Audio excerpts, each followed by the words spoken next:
આપણનો બેસનનો અને ચીલો અલ્યા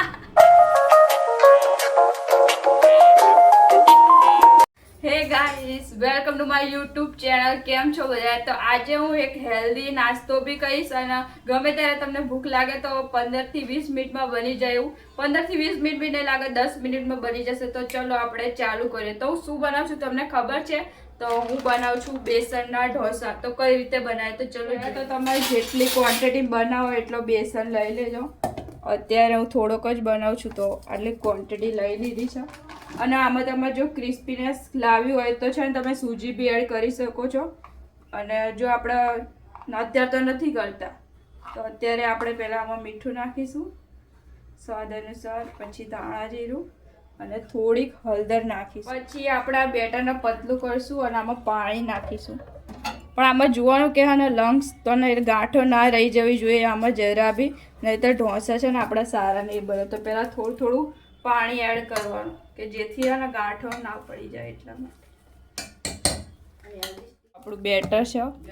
હજુ આની અંદર થોડું થોડું કરીને પાણી નાખીશ, પણ જે ગાંઠો હોય ને એ બધું સરખું કરી નાખીશ. પછી ધીરે ધીરે પાણી રહે, બહુ પતલું બી નહીં કરી દેવાનું. ચલો જો આપણો આના બેટર આ રેડી થઈ ગયો છે. ના બહુ પતલો છે ના બહુ જાડો છે. જો એકદમ પરફેક્ટ મસ્ત થઈ ગયો છે. અને તમને તો ખબર હશે કે બેસનના ચીલા છે ને, ચીલા બી કહી શકો, ઢોસા બી કહી શકો, તમારે જે રીતે બનાવો હોય. આપણે ઢોસા બનાવીશું ને બહુ જ હેલ્ધી જ કહેવાય. તો જેને છે ને ઘઉં ચોખા એ બધું ના ભાવતું હોય, રોટલી ને એવું બધું, તો આ તમે ખાઈ શકો છો. તો ચલો બનાવીએ હવે. આ જો આ મમ્મી તવો લઈને આવ્યા હતા ને આ તવામાં એકદમ મસ્ત છે ને ક્રિસ્પી ઢોસા બને છે. તો આપણે આજે આમાં બનાવીશું. તો ચલો બનાવીએ. પહેલાં તો ગેસ ચાલુ કરી નાખશું.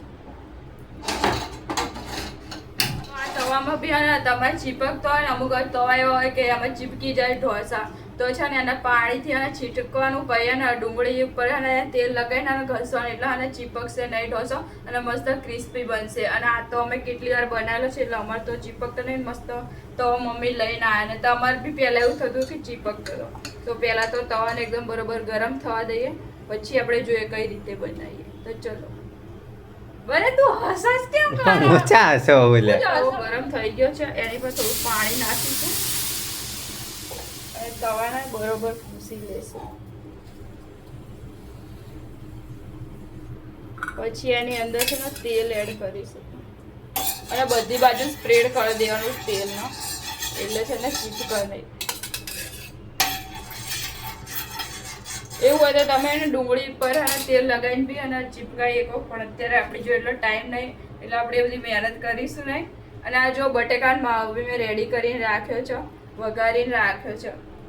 તો ચલો બનાવીએ, જોઈએ આપણો સક્સેસ થઈએ કે નહીં.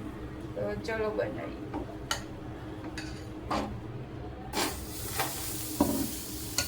આને છે ને રીતે ધીમે ધીમે ગોળ ગોળ ફેરવી દેવાનું.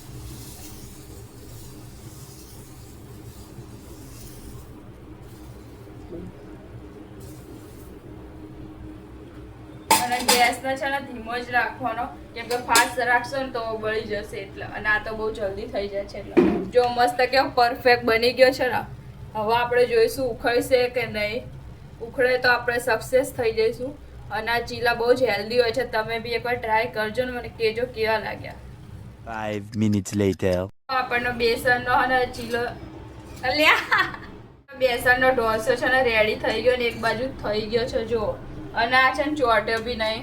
તો હવે આપણે બટેકાનો માવો થોડો આની પર લગાવી દઈશું. અને જો તમે ડુંગળી ને એવું બી નાખવા માંગો, ટામેટા ને એવું, તો છે ને એનો ઉત્તપમ બી બનાવી શકો બેસનના, હેલ્ધી હોય છે.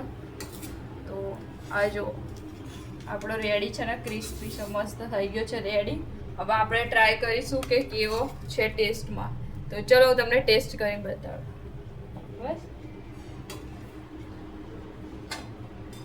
તો આ જો આપણો ચીલો રેડી છે અને અંદર મેં બટેકાની સ્ટફિંગ કરી છે અને દેખાવામાં તો મસ્ત લાગે. ચલો ટેસ્ટ કરીને બતાવું.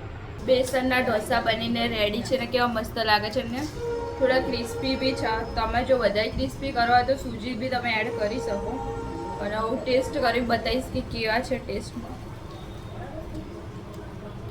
ટેસ્ટમાં પણ ઢોસા જેવા જ લાગે છે અને હેલ્ધી છે.